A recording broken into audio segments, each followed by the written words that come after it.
Inspiration for Teachers podcast, bringing you dynamic and inspirational educator interviews. Our fascinating guests share their professional challenges and creative resolutions for success. Discover their workable strategies, ideas, and resources to reach your educational goals.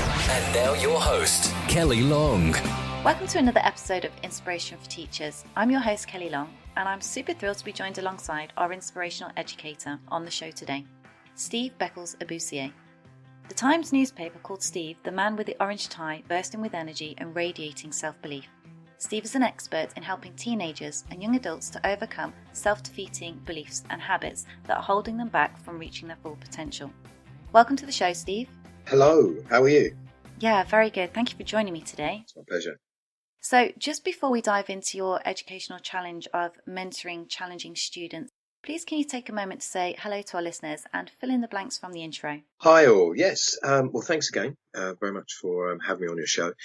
Well, what can I say? I really am in that situation for myself. I've been working with young people for many years, and I always have this belief that a young person in particular always has that readiness to learn. And I'm not saying that adults don't, but I think from my experience, a young person is just fresh and ready to take any kind of opinion that you might have.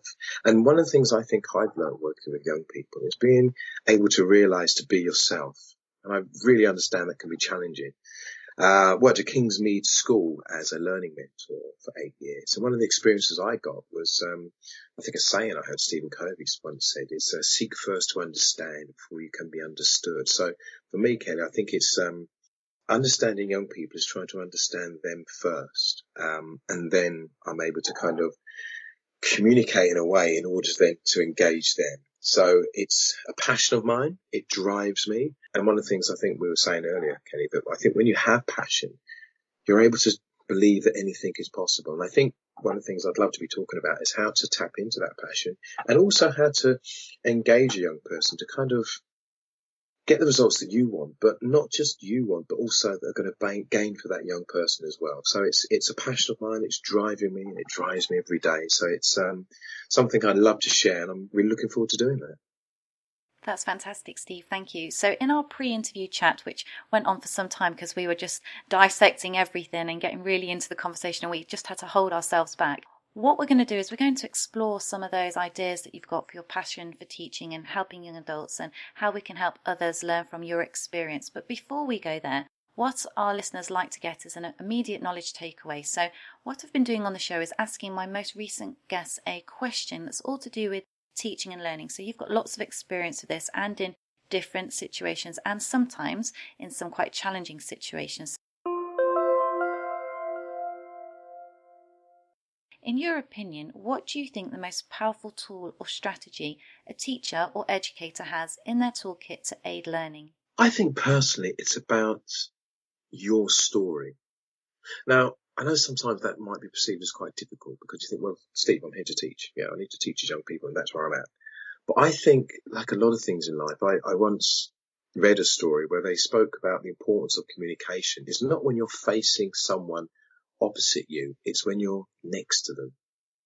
And I think something I learned is that in order to get a young person, in order to get those tools that you've got in your bag that you want to communicate to them, I think you need to be next to them, metaphorically speaking. So I'm not talking about being, over friendly and saying, hi, my name's Jim, etc. But I think to be able to share and to be able to say that happened to me, or that was my scenario, or I found maths challenging as well, but this is what I did. And this is where I've come from. And I think at times, just a conversation about where you're at, how you're feeling, and it doesn't mean you have to get deep at all, but you're just talking about this is what I think, and this is what might help you, can make such a difference. Because I think we all relate to someone that is, metaphorically speaking, next to you. So one of the tools I would always say is anecdotal. It's about yourself. It's about having that conversation. And I do understand many of you might say, Steve, it's just no time for that. But you'll always have time to make that class make that difference if you can relate that story or that person has that connection. And I've been to so many schools where teachers have an amazing connection with that young person. And the instant respect is there because of that understanding of that teacher and vice versa. So That's always helped me along the way when I've been able to be able to tell a story and show vulnerability in what you're saying in order to get your message across. So it's more of a about you, and this is me, and this is what I'd like to do for you, and it makes all the difference. Thank you so much for sharing that with us, Steve. I'm now going to place you at the centre of our educational compass and find out from you in 60 seconds, or perhaps less if you can do it, what excites you right now about the teaching profession and what you'd most like to change. I think what really excites me at the moment is being able to say to young people, it's time to live in the now. I mean, you can apply this to adults as well, but definitely for young people, because what young people tend to do is hold on to things that have happened in the past, and it's gone. And when you live in the now, this moment that we're speaking now, Kelly, is the moment you can control. So what action are you going to take? And so for me, one of the things I often say, and it really excites me, is when I'm talking to young people, say, guys, okay, you say you didn't like this subject or you're struggling with this or whatever. Let's live in the now. Yeah. The now means that the past is gone because you can't do anything about it. What are you going to do now?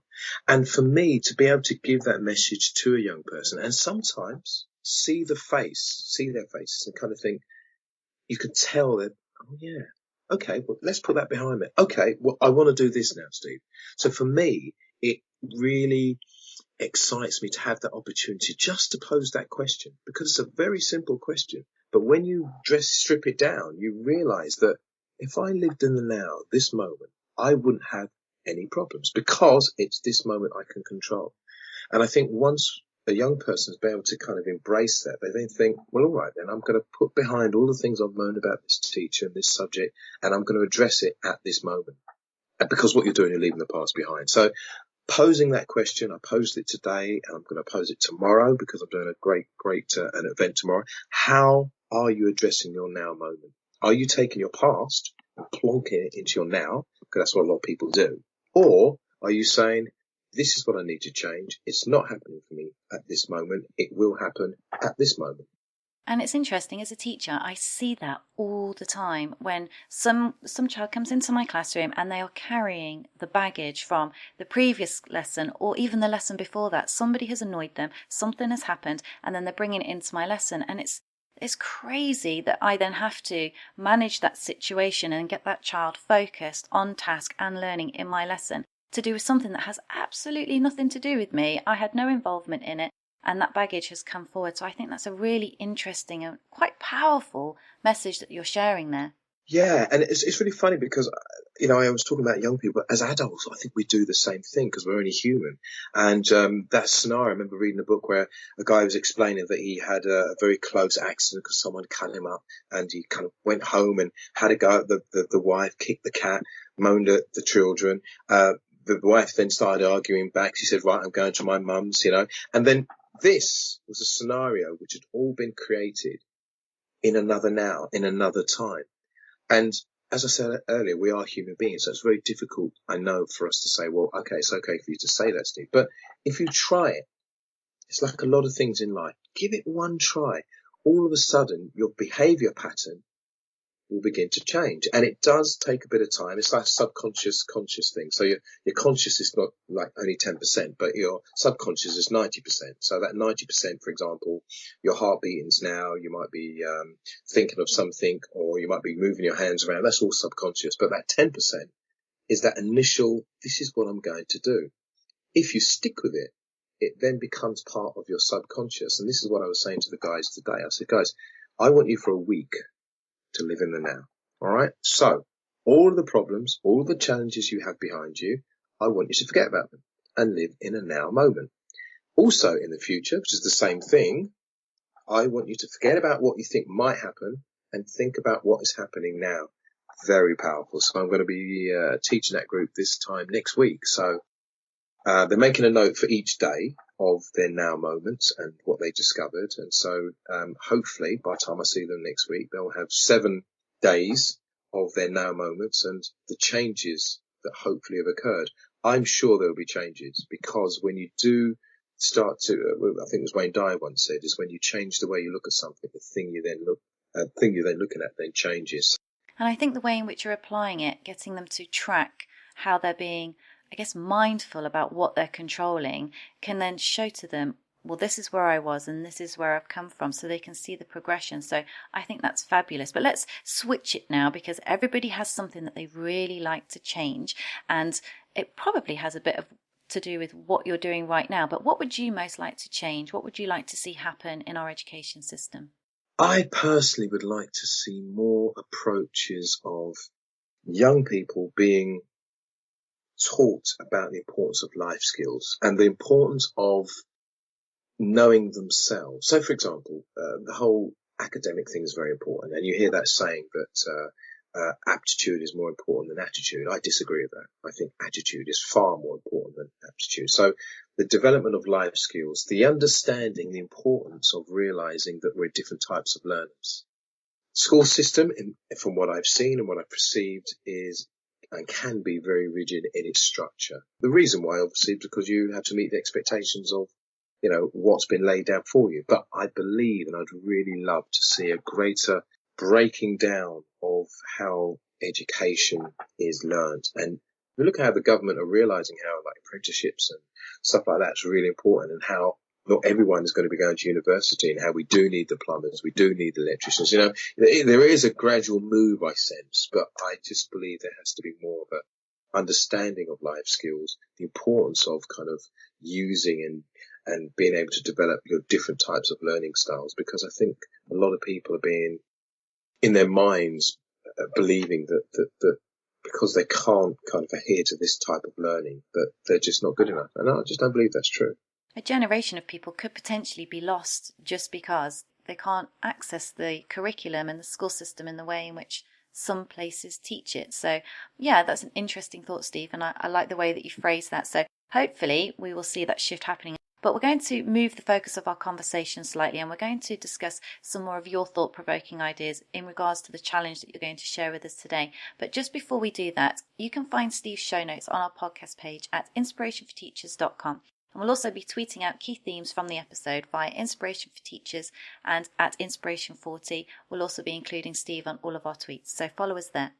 Now, Steve, let's go on that journey, and can you set the scene for our listeners of how do we look at challenging situations when we're going in to teach with certain students, and how do we engage with them? So please, can you take us on that journey with you, set the scene for us, and describe to us and our listeners what actually happened?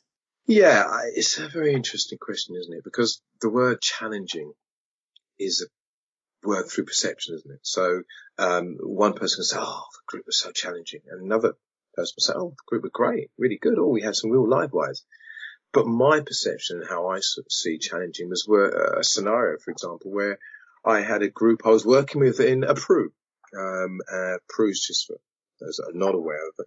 Those boys, mainly boys, girls as well, in a unit where they have been excluded from school, or perhaps they are in this unit for a period of time, and they might be going back to school for a day or two, but that doesn't often happen. So they're in this unit. And I remember a scenario, it was quite interesting really, where I was asked to deliver a program.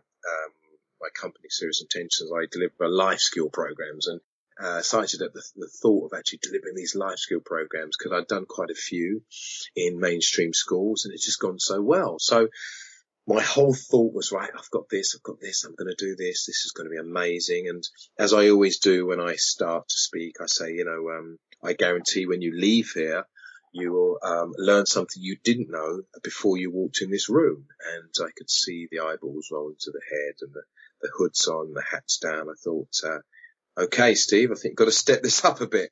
And what I found is that I could not get these guys engaged. Couldn't get them engaged. And my thoughts were not that they had a problem, but what I was doing wrong. And I think one of the things I've always learned, and I talk a lot about this, is taking ultimate responsibility with everything you do.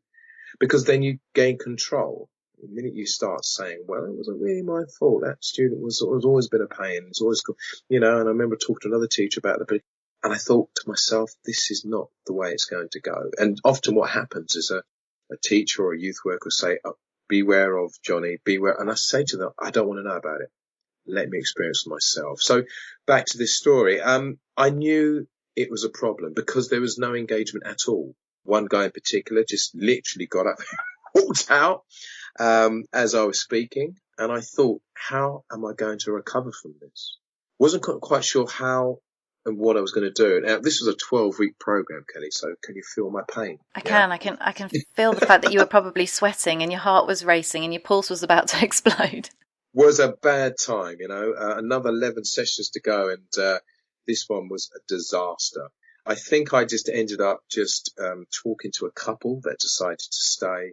In my mind, I thought, how am I going to rescue this? So did you feel like a complete failure at this point? Were you just like freaking out that you couldn't think what to do? Absolutely. What came to my mind, though, and I often talk about failure, the word fail, and I once said it's a further attempt in learning. It was when you fail. And I thought, okay, Steve, you failed. Big capital F. But what are you going to do? Okay, so let's live in the now. That's happened. What are you going to do? And I remember the teacher youth worker coming in about halfway through saying how things are going, and I explained what was going on. He said, well, look, we're going to wind it up anyway, Steve, because they need to do some activities. And Kelly, can you believe how much I sighed? I thought, my goodness, And he said, well, anyway, Steve, I'll see you next week. I thought, no, I don't want to hear that. Let me give your money back. I don't want to come back. I've got to do it again. I've got to do it again. But you know what was really interesting? I thought was really important. It's like going away and thinking, right, what am I now going to do? All right, what am I going to do? What skills can you employ that's going to make a difference? What will they now do differently to what happened in that first session? Steve, you've got to change. And that's saying, isn't it? For things to change, you must change. So I kind of went away and I thought about what young people are into. And as I said earlier with Stephen Covey, seek first to understand before you can be understood. So let's understand their scenario. Where are they at? They're sick to death of people telling them that they're bad and they need to change their ways and they need to have respect and they need to get off the street. They've heard that. I thought, let's get positive. What do they watch? What are they into? What's their thing? Now, I wasn't going to go in there with my hat turned the other way and my trousers pulled down by my backside, not by any stretch of imagination. But what I did realize is that I had to change my approach. Not a physical approach in dressing it differently, because I always wear my bright orange tie and my suit. That's just the way I am. And I think it's important to have a way of being. So that wasn't going to change. But what was I going to deliver, which was going to be different? So the following week, you can imagine, apprehension, sleepless night, the night before. Shall I phone in sick? So I say, I can't make it. And I thought, no, you're not sick. You're going to go in. So I went in, and when I walked in, the body language was exactly the same. But in my mind, what I decided to do was look at the different learning skills. These guys, when they see a sentence, a paragraph, they are switching off. I know it, because that's why they are probably where they are. They couldn't engage in a lesson. So it's time for me to bring in something different, totally different. I had my laptop with me. I carry it all the time. They had a screen, which I decided to plug some stuff into. Now, these guys were quite young, inverted commas, year 7, year 8, kind of 12, 13, 14 kind of age. Now, I knew, and there's always a lot of denial of young people saying, oh, I don't watch that, but they do watch them. So what you need to do is put on something they're into. Now, I knew quite a few of them were into dance. 4 or 5 of them were in a dance group already, and they were very into their kind of style of dancing that you see them, all together, that synchronized dancing. I thought, I know what I need to do. I'm going to put the video on. So I said, guys, come in. Great to see you. But you know what? Let's just step it up, because that's how I feel. And I'm always very bubbly and I'm always very much on it. And I thought, right, guys, just watch this for a minute. Okay. Put it in diversity. And you can see the body language, everything changed especially as the music started. It was just a little clip I got off of YouTube. And what they were watching was diversity perform. And you can see they were watching. There's one guy, no, that's sick. Oh, that was good, man. No, I could do that. Oh, wow, we could do. And they were talking about what they wanted to talk about. So my task was, how can I tag onto, metaphorically speaking, how can I put my hook onto what they're talking about? And it came to me, and this is what happens, I think, when you work with young people and you have a passion. I thought, I need to talk about the qualities that are needed in order for that group to do what they're doing, diversity. So after it finished, they were like, yeah, no, that was good. And I said, okay, just on that note, because I've got to catch them. Because the last thing I want to do is start then talking about something which has no connection with what they've just seen. I said, What I'd like us to do, guys, very quickly, don't need to write anything. What I'd like you to do is just call out what skills were involved in order for diversity to, A, deliver what they delivered, but for them to get to where they've got to. I was amazed by what I heard. Team inspiration, communication, trust, respect. All of these words are just coming out of these guys. And I said, okay, Nathan, give me that one. I love that respect thing. Let's just write this down. All of a sudden, I had a lesson. But it was all through their way of engaging what they were interested in. And the rest of the lesson was all off of that. So I said, okay, so teamwork. I don't know, is it that important? He goes, well, yeah, that guy was throwing that guy up in the air and he caught him, whatever. If it didn't catch him, what would have happened then? I said, yeah, I know what you mean. So how has that happened in your, is that happened for, yeah, no, I know this guy was meant to meet me up, so, and he didn't, and I was late, and then I got in trouble for the teacher. Okay. So friendship, is that important? And as you can probably tell where I'm going with this, Kelly, I was pulling out all of these elements that really make up a person. So respect, teamwork, organisation, friendship, all of those qualities. And then I started talking about, well, who's ever come across someone that lets them down all the time? Yeah, no, that happens all the time. He's my best friend. He's your best friend. And he lets you down all the time. Yeah, but I've known him for years. You've known him for years, but he always lets you down. And I suppose what I was trying to get them to then think about, because we then started talking about peer pressure, is how we're influenced by what other people do and how that can change someone's life. And throughout that session, and as I said, we had 12 sessions, and the start of every session was a video.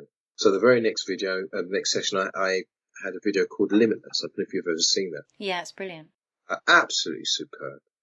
It's for me a film which sums up all of the aspects, I think, of perception of yourself, belief of yourself, what you think you can achieve, and our inner belief of all of the things around us. And from that, it just went. And I remember in the second session, he says, "Oh, Steve, what video are we going to have tomorrow, next week?" Because for him, it was that engaging, that kind of, I want to see. And again, it's using that video, which is the visual kind of thing. Yeah, that auditory I'm speaking, but kinesthetic as well. I had them get up and then kind of explain to me scenarios that have happened to them, and I want you to reenact them. So tell me an example where somebody let you down. Give me an idea. What did they do? When I was here, I was waiting. So how did you feel while you're waiting? Again, when you put someone in that physical experience, they then start to be able to relive that experience. So for me, it became exciting because, the very next week I was thinking, right, what video am I going to use now? But something would always come up and I would play a little clip and then we'd create our session from that clip. So for me, it was an amazing learning cycle for me. And most of my sessions whenever I deliver now, Limitless is often something I'll play. Sometimes I might play, there's a group called Entity, I think, which was also on Britain's Got Talent. And they have an interview just before, and one of the lads was saying that they train or they practice 7 hours over the weekend and after school 2 hours. And I just highlight to the young people watching this, I said, guys, when you've got a passion and you're really engaged on that passion, you'll do anything. So what's driving you? What's your passion?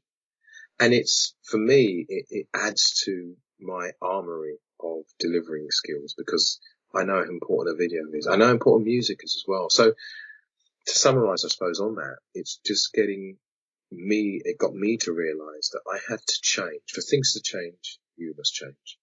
Very quickly, I was at a lesson where a teacher had something called maths rap. I think it's by a guy called Mr. Lee, I think.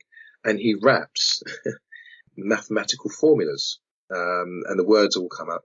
And this teacher played it. It was brilliant. And the teacher was making the point that there's loads of different ways to learn things. And it's just trying to tap into what really works for you.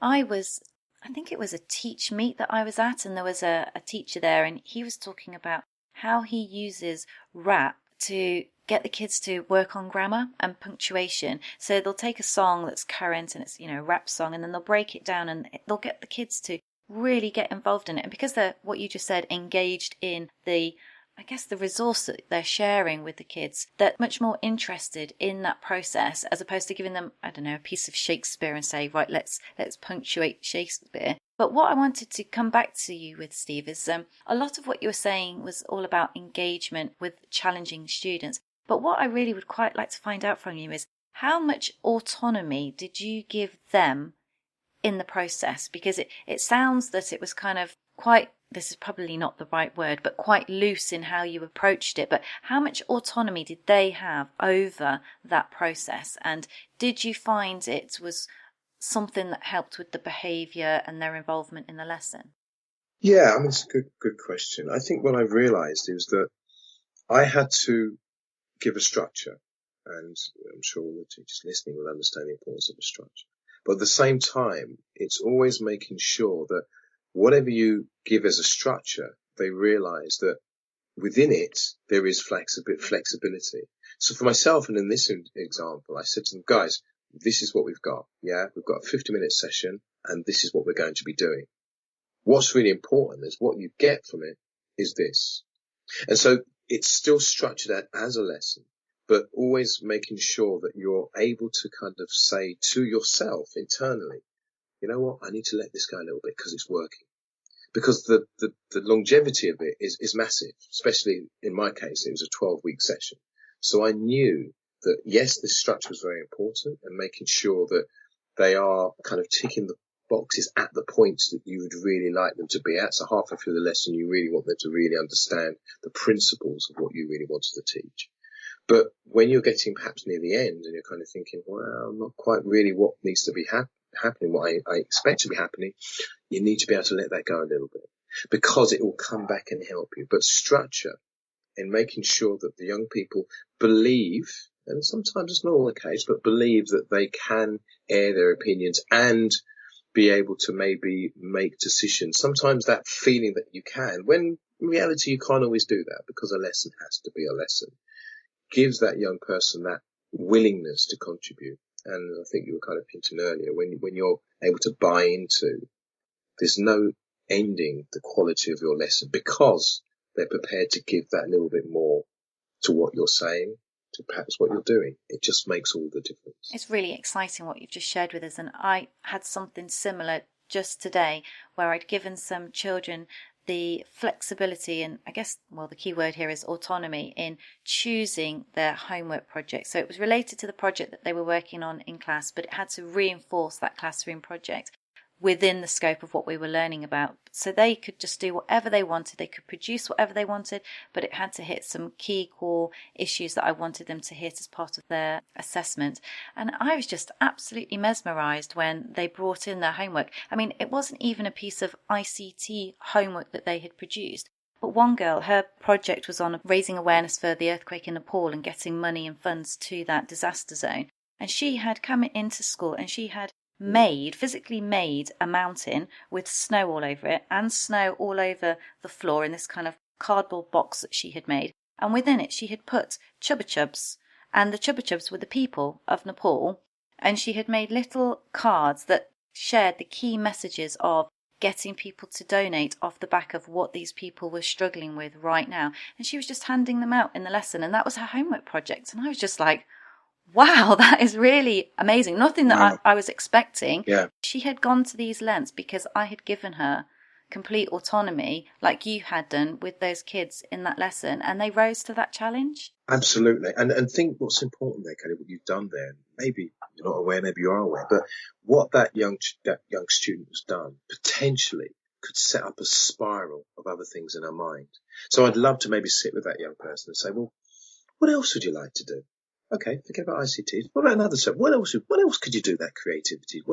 And then all of a sudden you could have unleashed this potential in that individual, which it could be endless. And I think that's the beauty of young people, because they don't have, and I talk about ego quite a lot, but that you shouldn't do that because what might happen is this, and or we can't do this and you can't do that. And there's all of those elements, and I could talk a long time about that beliefs we have in ourselves, self-defeating beliefs.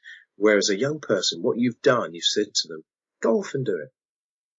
and they've come back with something you didn't expect. And I think that, for me, is very powerful, because it's, for me, just the tip of the iceberg, because that young person will then start thinking, well, what else can I do? I think it's very much the beauty of teaching as well. You don't realise how far and wide the impact of what you are sharing spreads, and I think that is totally wonderful. But I think we could talk about this all evening, Steve. So we're going to switch the pace up a little bit, and we're going to move on to our inspiration round. So you're not off the hook yet, because I still want to explore with you your best educational resources so that we can add some value to our listeners. Is that okay? Yeah, sure. So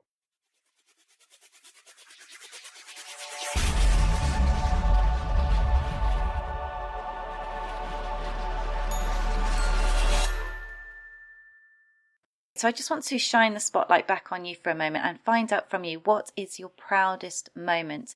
I use the word blessed. I'm not an extremely religious person, but blessed kind of, for me, just says everything about being fortunate about where you are and what you're doing. And I think one of the moments that really made me feel blessed, inverted commas, is when I was asked to deliver and train the people on the life skills commercials, which I think were aired in November 2014. When I was initially asked, it was like, Steve, do you mind working with a group of young people throughout the country? There's about 12 of them. They're all coming together in a studio, and we want you to deliver a life skill program.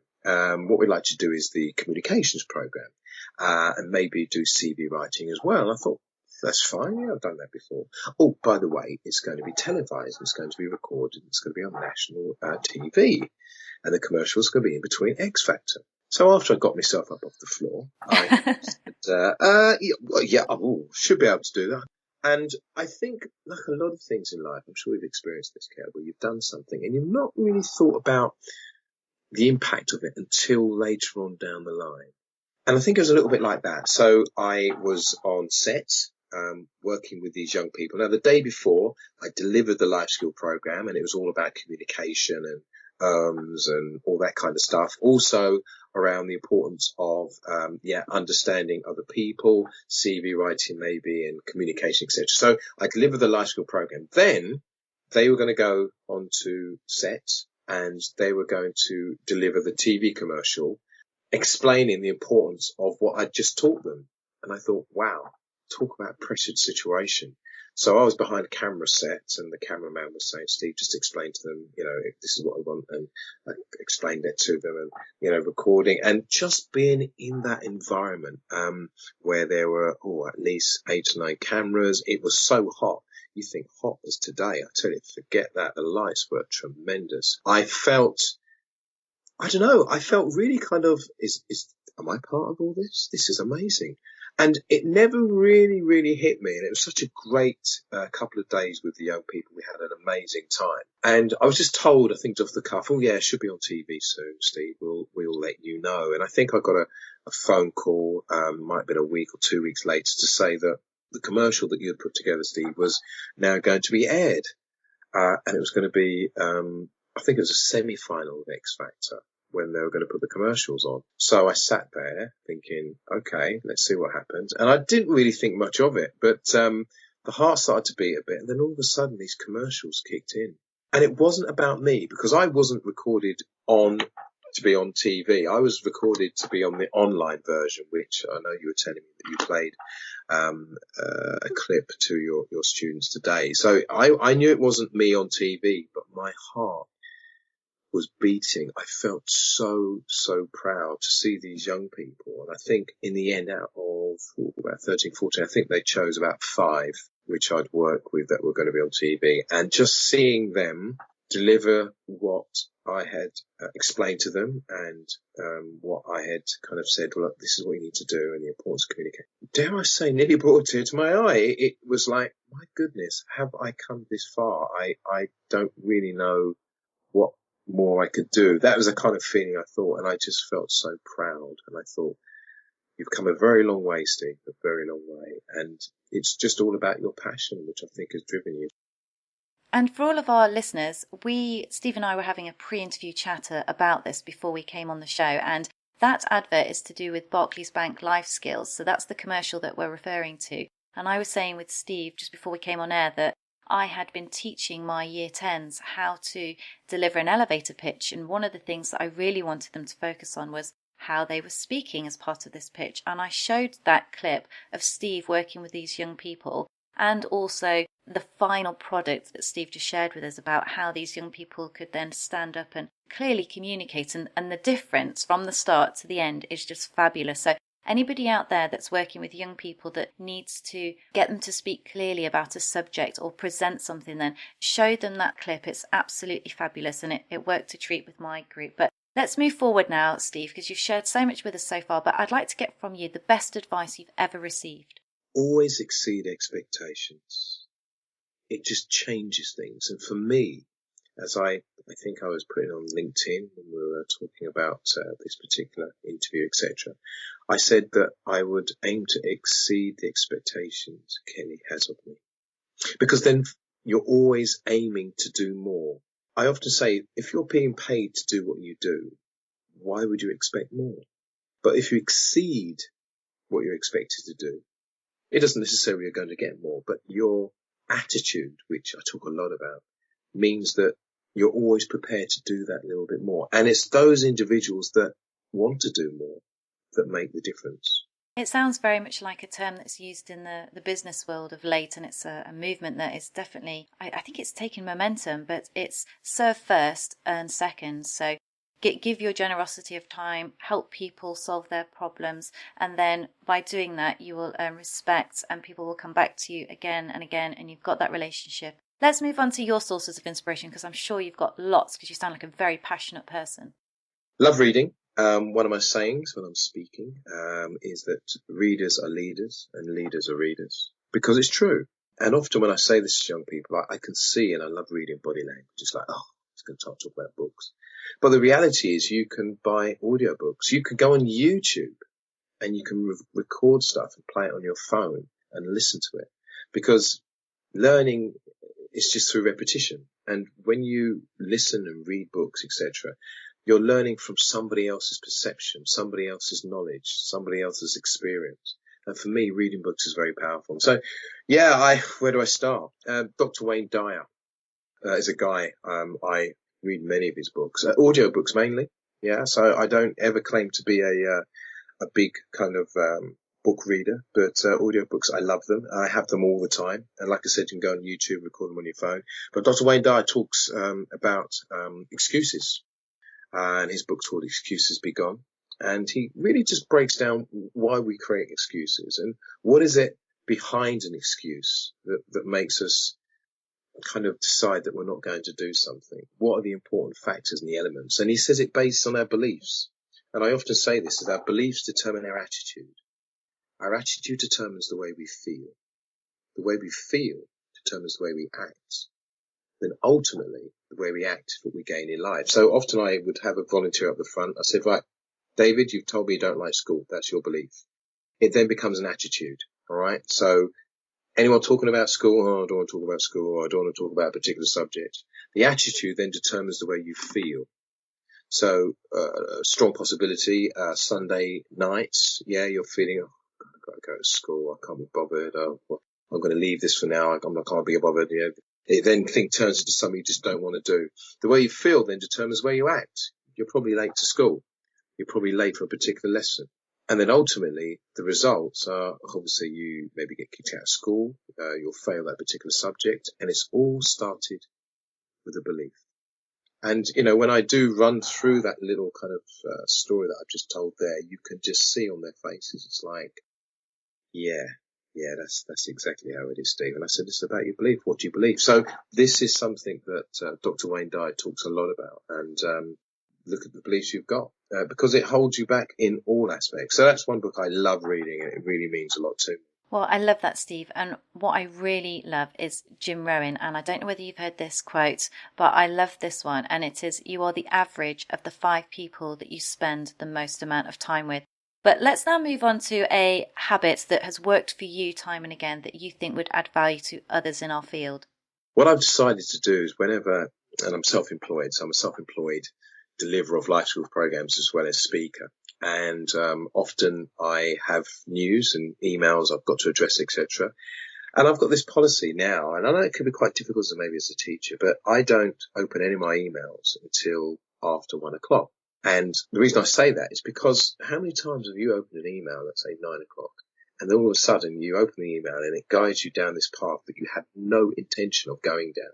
Now, I do understand, especially in school, it makes it a lot harder. One of the things I've realized as well is it's important to listen to who you want to be. I often ask the question to young people, how would the person you would like to be do what you're about to do? So think of it, you're just doing some coursework. You're imagining that person you would like to be. So you want to be that A-star student that ends up perhaps going to university. How would they do the essay that you're just about to do? How would they proportion time? When you really take that on board, it can change your life because you then start doing things differently. Finally, setting goals. I mean, I know it's an old one because I think a lot of people say, oh, goals, please, Steve, don't talk about goals. But when I set goals, I set them on my phone. It's great because I'm looking at my phone every other minute. I think most of us are anyway. And then you don't select it. So you leave it as being a blue dot or whatever it is, or you've got an iPhone or whatever. So these are things you have to do.